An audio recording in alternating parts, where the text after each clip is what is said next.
تعالوا نعمل 3 وصفات للغدا سهلة وسريعة واقتصادية ومش هتاخد معاكي وقت خالص في التحضير. أول وصفة معانا البيتزا، بس مش أي بيتزا، بيتزا سهلة وسريعة وعجينة قطنية هتعجبكم جدا. معايا 3 كوبايات من الدقيق، وحجم الكوباية هو مج الشاي اللي موجود عندنا في كل بيت. ال3 كوبايات دول هيعملوا لي بيتزتين من الحجم العائلي. معلقة سكر صغيرة، ومعلقة ملح صغيرة، ومعلقة كبيرة من الخميرة، ومعلقة كبيرة من اللبن البودر، لان دوت هيدي طراوة للعجينة حلو جدا، وعلبة زبادي، ورشة كده من الزيت بمقدار معلقة كبيرة من الزيت. وهنزل بقى بمية فترة كده واحدة واحدة، وهبدأ أعجن.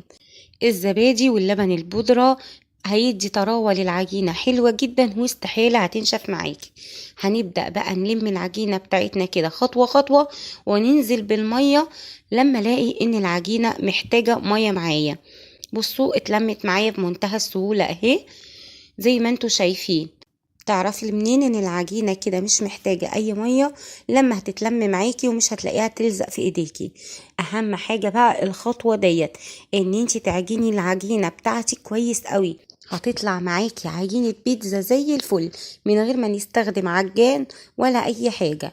هنلم العجينة بتاعتنا ونسيبها بقى تخمر كده في مكان دافي، وتغطيها كويس جدا. سيبيها تخمر حوالي ساعة كده. كل ما العجينة هتاخد حقها في التخمير هتديكي برضو نتيجة حلوة جدا. رشة زيت صغنونة جدا كده علشان خاطر ما تلزقش معانا. وبعد كده هغطيها واسيبها بقى لحد ما تاخد وقتها في التخمير. زي ما انتوا شايفين بقى العجينة بتاعتي خمرت وبقت بصوا قطنية وطرية في منتهى الجمال. انا مش عايزه اقول لكم العجينه طريه ازاي. زي ما قلتلك اللبن البودره والزبادي هيفرق معاكي جدا جدا في عجينه البيتزا. الكميه بتاعتي دي هعمل منها صينيتين، صينيه حجم وسط وصينيه حجم عائلي. عملت كل كورة من البيتزا قسمتها على حسب الصينية اللي انا هستخدمها.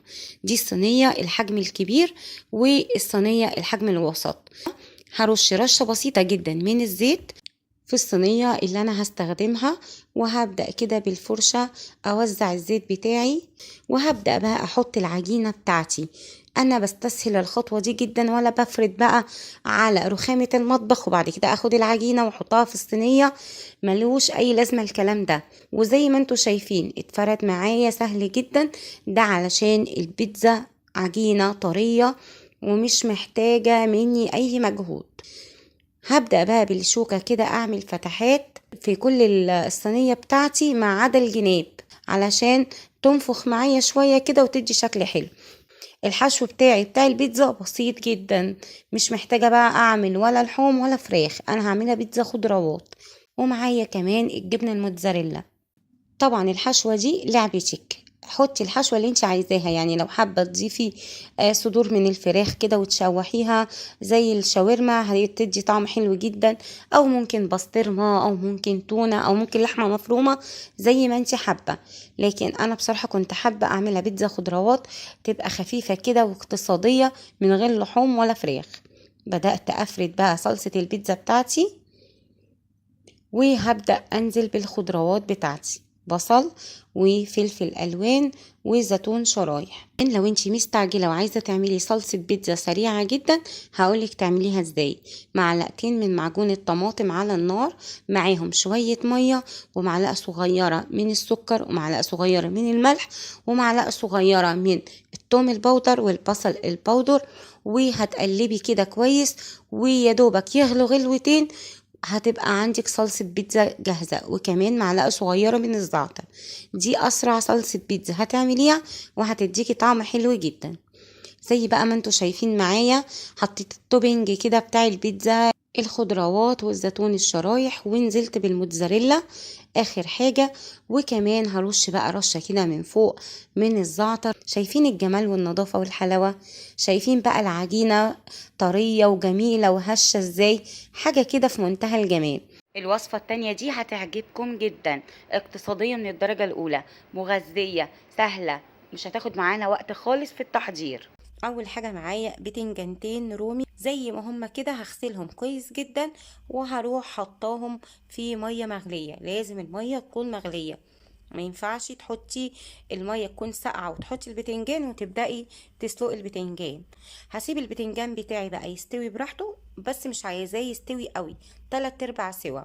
هغطي واسيبه حوالي من 10 ل 15 دقيقة. تعالوا بقى نجهز لباقي الوصفة عقبال ما البتنجان يستوي. بصلتين وسط، واربع طماطمات، وفلفلتين رومي، وفلفل حار لو انت حابه سبايسي. هقطع البصل بتاعي زي ما انتوا شايفين كده طرنشات، والطرنشات تكون رفيعة شوية. نقطع بقى بقية الخضار بتاعنا. الفلفل الرومي معايا حبتين من الفلفل الرومي البارد، هقطعهم مكعبات، بس المكعبات تبقى كبيرة شوية كده. تمام، قطعناه. وبعد كده هقطع الطماطم برضو مكعبات، لا كبيرة ولا صغيرة. خضار سهل وموجود عندنا في كل بيت، البصل والطماطم والفلفل. كده بقى انا سلقت البتنجان بتاعي زي ما انتوا شايفين. البتنجان لما بيتسلق الجلد بتاعه بيكش كده ويكرمش. هبدأ بقى اقشر البتنجان بتاعي زي ما انتوا شايفين بقى، بيتقشر بمنتهى السهولة. القشرة هتطلع معاكي هوا، سواء بالسكينة او بايديكي. بصوا، مفيش اسهل من كده، متاخدش مجهود خالص. هتلاقيها طالعه معاكي كده ايه، لو بتعمليها بالسكينه في منتهى السهوله. زي ما انتوا شايفين بقى البتنجان مستوي من جوه ازاي. اللحم بتاعه ابيض وزي الفل، ما خدش معانا وقت في السلق خالص. اتسلق معايا في 10 دقايق بالظبط. مش عايزينه يبقى مهري، 3/4 سوا زي ما انتوا شايفين كده. اقشر البتنجانية التانية بايدي بقى، انا وريتكم بالسكينة وبايدي اهو، سهلة والقشرة بتطلع بمنتهى السهولة. كده جهزنا بقى البتنجانتين بتوعنا، هقطعهم كده بالسكينة. ولو حابة بقى تهرسيهم بالشوكة مفيش مشكلة، بس انا حبيت ان ايه وانتي بتاكلي كده تحسي بطعم البتنجان معانا، ما يبقاش مهري قوي كده بالشوكة. طاسة على النار هنزل فيها بمعلقة واحدة بس من الزيت، معلقة واحدة بس. لا استهلكنا بقى زيت، ولا بنقول الزيت غالي، ولا ازازة الزيت بالشيء الفلاني وهتخلص في قلية البتنجان والبطاطس. لا، هي معلقة واحدة نزلت بيها. وهنزل بالبصل اللي احنا كنا مقطعينه طرنشات، وتقلبتين كده. انا مش عايزة البصل يتحمر معايا ولا يصفر، انا عايزة بس البصلتين بتوعي يتبلوا، مش اكتر من كده. هنزل بقى ب3 فصوص من الثوم المهروسين. هنزل بقى كمان بالفلفل الرومي، برضو مش عايزة الفلفل بتاعي يدبل، انا عايزاه بس ياخد ايه، تشويحة كده شوية مع البصل والثوم. هنزل بقى بعد كده بالطماطم وهأديها كده تقلبتين. دول كانوا 4 حبات من الطماطم، حابة تقللي الطماطم قلليها طبعا براحتك وعلى حسب رغبتك. هنزل بقى بمعلقة من الصلصة تكون كبيرة شوية، وأقلب تقلبتين. وبعد كده بقى اسيب الخضار بتاعي يستوي براحته. انا مش عايزه الخضار بتاعي برضو يستوي قوي، يعني ما تحاوليش تهريه. عايزين واحنا بناكل كده نحس بطعم الفلفل، نحس بطعم الطماطم، بطعم البصل. فما تهريش الخضار قوي كده. التسوية بتاعته مظبوطة، يعني 10 دقايق بالكتير. هتبله بقى بتوابل بسيطة جدا، ملح، فلفل، معلقة من الكمون، معلقة من الكزبرة الناشفة، بس كده. وهنزل بمعلقة صغيرة جدا من الخل. هنزل بقى بالبتنجان بتاعي، واقلب بقى تقلبتين حلوين. اظن بقى بصوا، اكلة في منتهى الجمال عملناها ولا خدت معانا اي وقت خالص. في اكلات كتيرة جدا احلى من اللحوم، زي الاكلة بتاعتنا النهاردة دي. قولي بقى مسقعة، قولي خضار، كله شغال. المهم انها اكلة اقتصادية وموفرة وطعمها يجنن بجد. البتنجان بقى خد دقيقتين على النار مع الخضار لحد كده ما اخدوا من طعم بعض، وكده تمام بقت جاهزة على التقديم. اكلة سهلة ما خدتش معانا وقت خالص. ده بقى حبيت اشارككم بقى. جبت رغيف عيش بلدي وبدأت بقى اغمز وادوق، ما كنتش بصراحة قادرة اقاوم. جربوها هتعجبكم جدا. ودي تالت وصفة معانا، تعالوا نشوف هنعملها ازاي. اول حاجة معايا هنعملها التقلية. لو بتحبي التقلية زودي شوية. طبعا التقلية عشان تطلع معاكي حلوة جدا لازم تجيبي البصل الابيض، بلاش البصل الاحمر. والبصل كل ما كان رفيع بتاع التقلية مش هيشرب معاكي زيت وهيبقى مقرمش.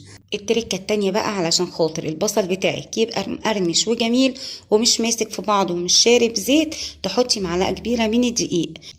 حلة بقى على النار وهنزل بشوية زيت حلوين، يعني حبة زيت كتيرة شوية علشان خاطر اقلي التقلية بتاعتي فيه، وكمان هستخدمه لباقي الكشري. هبدأ بقى اقلب كده، والنار لازم تكون عالية معايا مش واطية علشان التقلية بتاعتك تظبط وتاخد كلها لون واحد.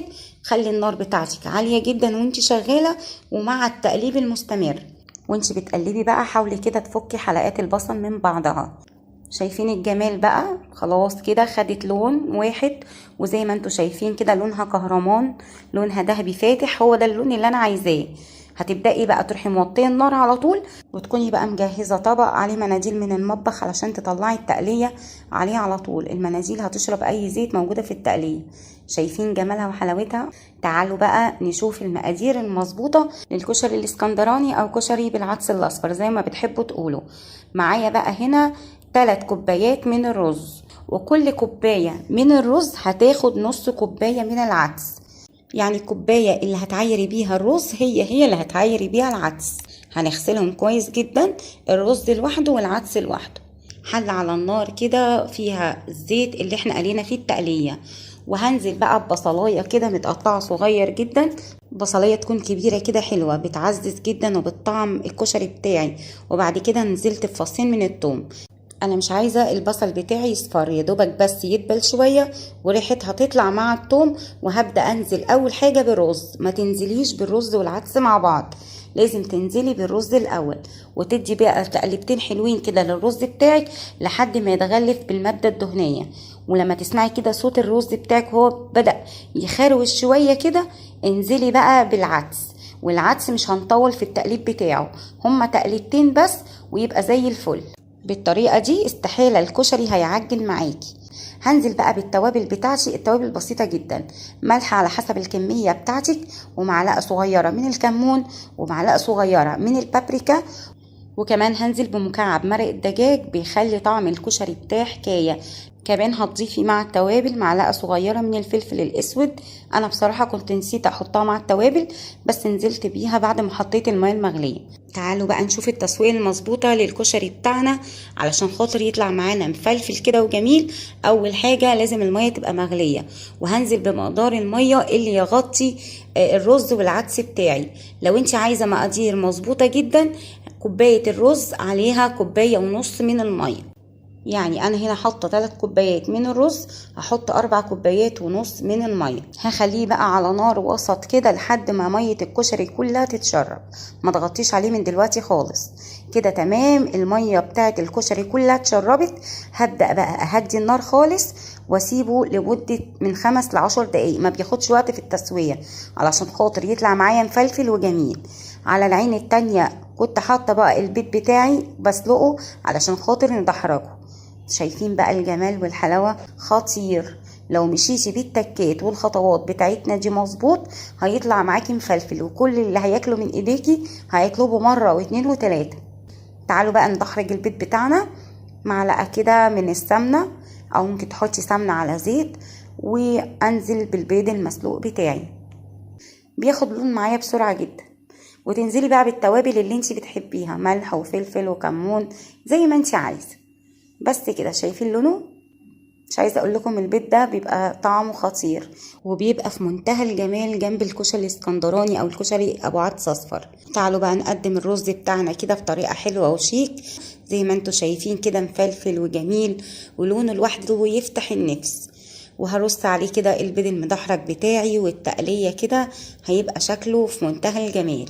عملت جنبه بقى شوية بتنجان مخلل وشوية طماطم مخللة. ولو لسه بقى ما حطيتيش لايك، حطي لايك بسرعة واعملي اشتراك لو لسه ما اشتركتيش في القناة، واكتبولي في الكومنتات بتتابعوني من اي بلد. اسيبكم في حفظ الله ورعايته، والسلام عليكم.